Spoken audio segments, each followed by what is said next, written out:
Howdy folks, and I hope you're all set for Halloween out there in collecting land. Quite simply put, the best time of the year in my opinion. And welcome back to the channel for another 1/6 scale figure unboxing and review. Well, not technically an unboxing this one, as this is a custom piece, so there's no art box or real accessories to take a look at. But we'll be diving straight into the figure instead and then zipping over to a showcase at the end. But please drop a like on the video and help other people find the channel. And if you haven't already, hit that subscribe and bell notification icon so you don't miss any of the 6 scale goodness coming up on the channel. So, background. Well, firstly, fair to say I grew up on a steady diet of Carpenter, Cronenberg and Romero, with Mr. Romero's films being amongst some of my favourites. His genre-defining work earning him the title Father of the Zombie Movie. The third instalment, released in, I believe it was 1985, Day of the Dead, didn't quite receive the same acclaim as his 78 masterpiece Dawn of the Dead, but is still a bona fide classic in my opinion, sort of mixing Romero's sly social commentary with a dash of humour, and of course buckets of gore, courtesy of Tom Savini's mind-blowing practical special makeup effects. And the movie also introduced us to possibly the most iconic zombie in movie history, Burb, played perfectly by Howard Sherman. If you've never seen the movie, seek it out. It is worth the price of admission alone to see Sherman's turn as Bub, and also for Terry Alexander's famous speech, which has sort of slipped into the annals of horror movie history. But that's enough of my Romero reminiscing. May he rest in peace. Let's get to the good stuff, I hear you collectively cry. So, as I mentioned at the top, this is a custom piece. I picked it up on eBay from Carl19730_1. It's also got an Instagram page. It's called 16 Halloween Horror. There'll be a link to both of those sites in the description below. Now, Carl is not only a collector, but he also makes custom figures and dioramas. When I saw this piece up for sale, I just had to have it. The head sculpt is by Custom Paint Central, but everything else is done by Carl. And I've got to say, a very talented guy he is too. But that's enough of my ramblings. Let's take a look at this guy. Stop him from spinning. Literally, I've had this figure, it came through the door yesterday. It came out of the box today, and I've got to say, my first impressions were, well, I was like a kid in a sweet shop. I never thought I would ever see a 6 scale interpretation of Bub outside of custom jobs. I don't think any of the mainstream companies have ever touched it. I know there's been some 1/10 takes on the character, and as I mentioned, some custom jobs. But yeah, straight out of the box, I was very, very impressed indeed. First impressions were amazing. Proportions look absolutely spot on. Outfit looks nailed on. Head sculpt looks brilliant. We'll get to that. Just the whole thing. Very simple figure, but exceptionally well done. So let's do as we always do and have a close-up look at this guy. So let's get him off the stand and get him into shot. We'll start at the bottom and work our way up. Feet, boots. Now, very simple, black sculpted boots there. No real laces, just all one piece of sculpted plastic pegged directly into the leg. You have lateral movement there, forward and backwards. Not a vast amount of forward and backward there. I think this is probably down to the style of boot and the body there. But there's enough give there for posing. There's some detailing on the sole there. If I was to be really, really pedantic, maybe just a tad more weathering on there, but that's probably just me nitpicking. But yeah, that's the boots. Moving up, you've got these jeans, these pants. Now, I'm going to say from the get-go here, I have seen this film more times than I've had hot dinners. Literally, it's probably into 3 or 4 figures, the amount of times I've seen this film. And I have perused hundreds of stills, and it is very difficult to actually see whether the jacket matched the pants. I believe it was black pants and a very dark blue denim jacket, which they've nailed on here, absolutely. The stitch work is really, really nice. They fall really well, these jeans. They look, the look and feel is very good. It feels like a high quality material. The stitch work around the back and the pocket area is nicely done. They've been weathered here, which is great to see.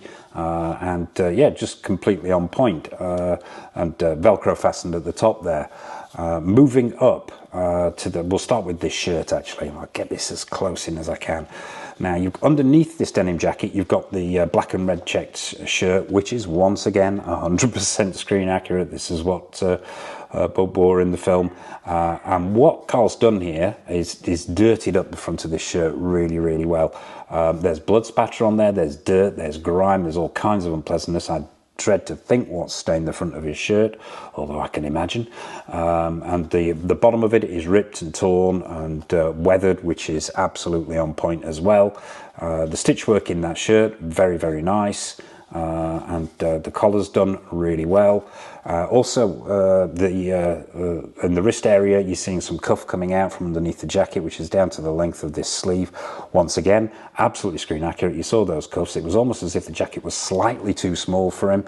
Yeah, done really, really nicely.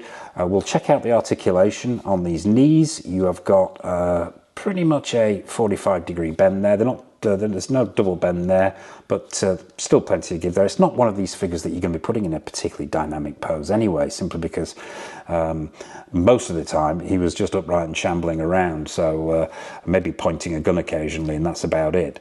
At the hips there, yeah, you've got some nice movement forward and backward. You've got you've got a decent amount of sideways movement as well.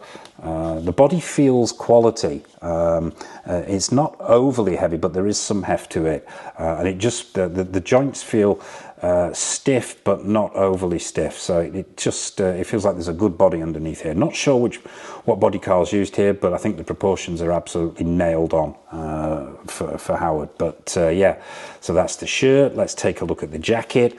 Now, having revisited some stills, this jacket looks, I would say it's at 100%. I would say it's 99.9%. It's pretty much there. It's nailed on.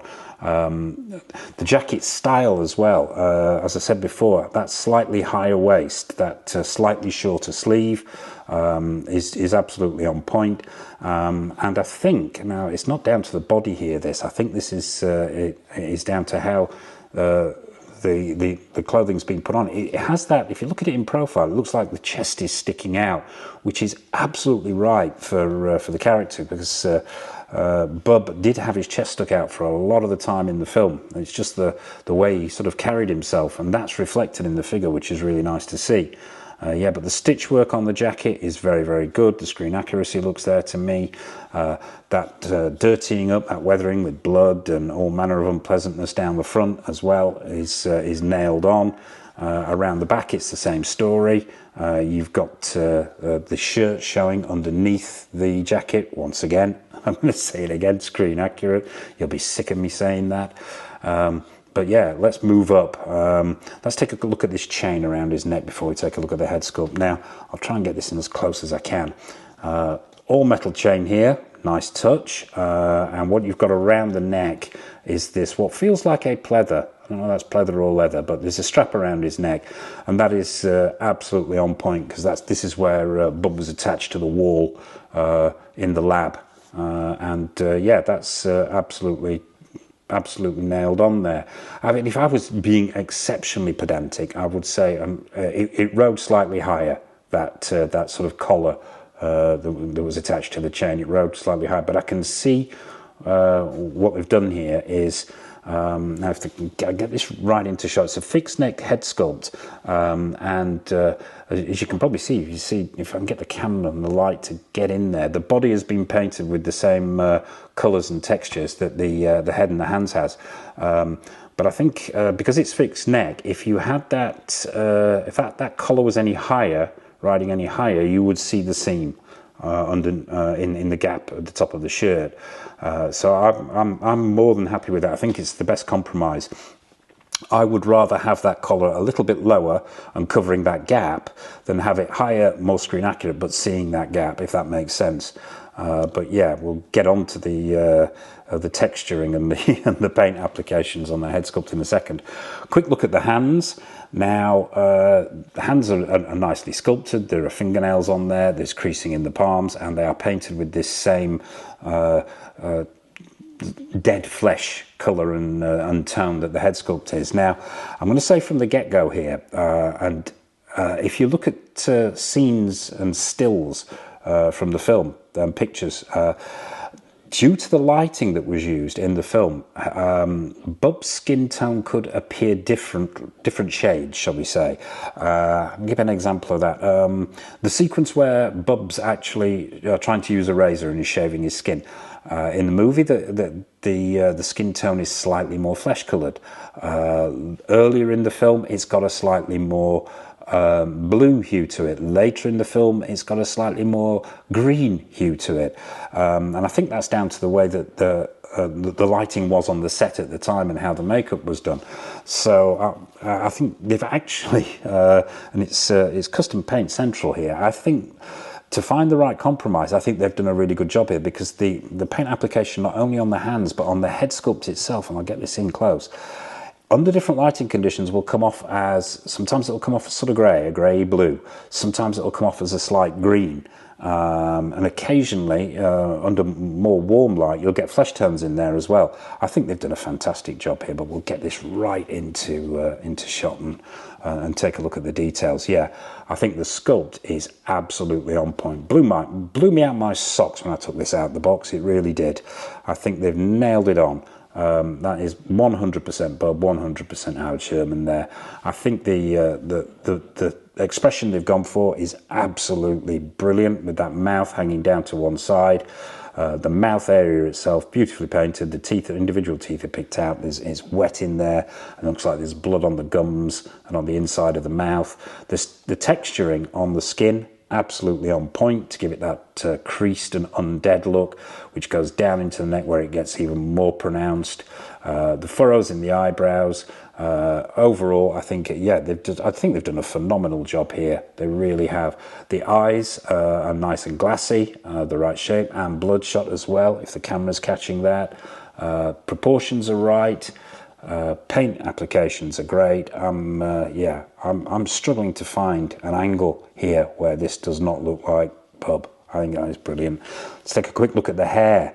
Hair itself, really, really nicely done. The style is right. Individual strands are picked out. You've got that high forehead because Howard was receding at the time, which is right, and a ball patch. If the camera will focus at the back there, once again, that is perfectly accurate. There's dinks and pits in the top of his head here as well.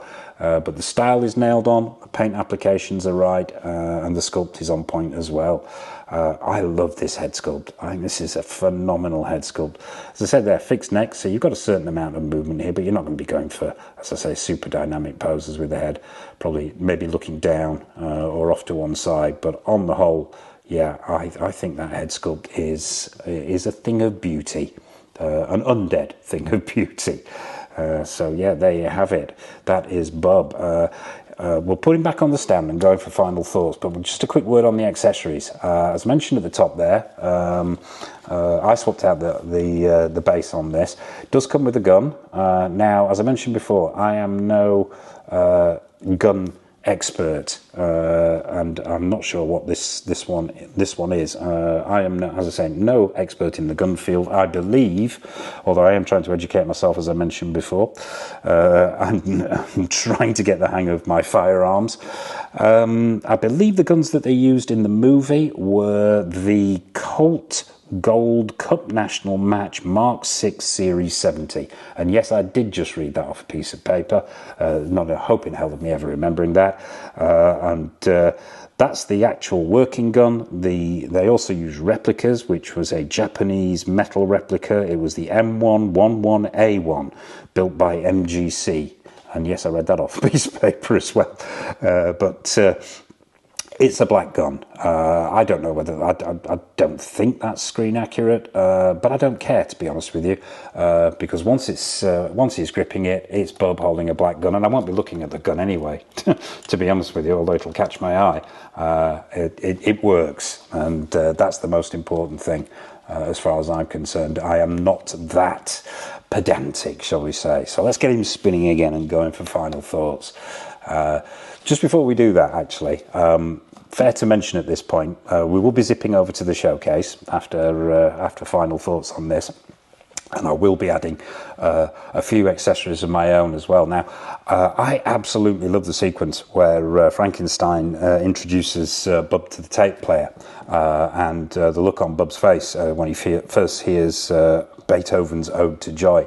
And I was sat here thinking, you know what, I wish I had a 6-scale set of headphones. And then it dawned on me, I've got the Patrick Bateman Iconic Studios, and it's an accessory I never use. So I will be adding... yes, it's a Walkman and not a small cassette recorder. However, it will do for me. So yeah, that's where the headphones will come from in the showcase. We'll also be adding from Sideshow their Michael Myers figure comes with a telephone receiver, and so we'll be able to let Bub call his Aunt Felicia during the showcase.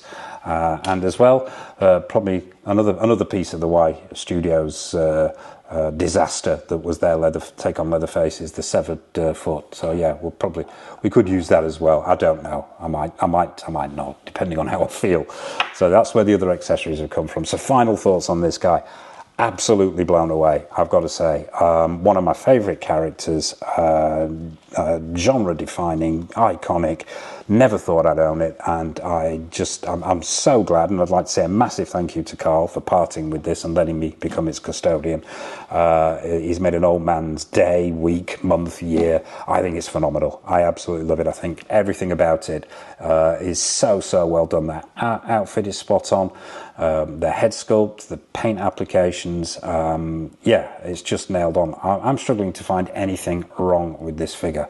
And you know me and you know the channel. If I can't find something wrong with the figure, I've got to give it a 10. I can't see anything on there that I would do differently. No, I can't. So maybe, as I say, a little bit more weathering on the boots, maybe a little bit more on the pants, but maybe I'm just splitting hairs there. Do I go a 9.5 or a 10?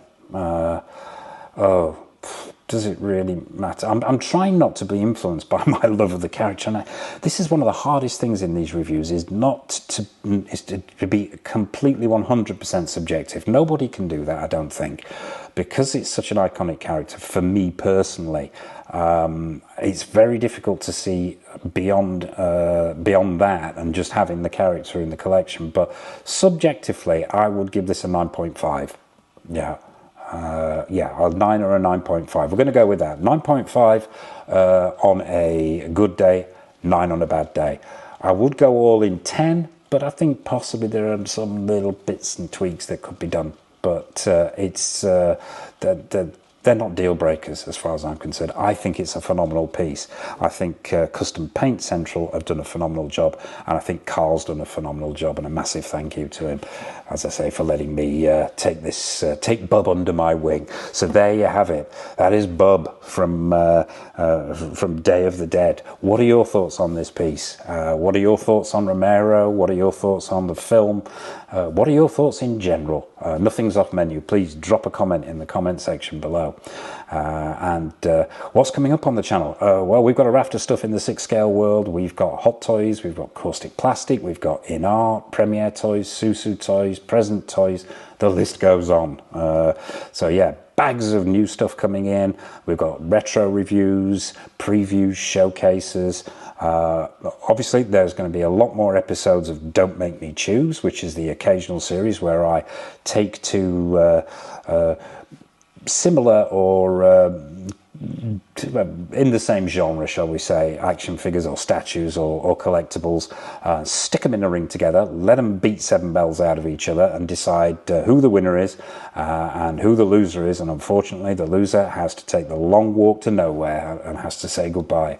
So yeah, sounds simple, but it's very painful. It's a lot of fun, but exceptionally painful. So there'll be more episodes of that coming up. And yeah, so I suppose all it remains for me to say is a massive thank you for watching. As always, take care of yourselves. From me and Bub, it's happy collecting, and it's over to the showcase.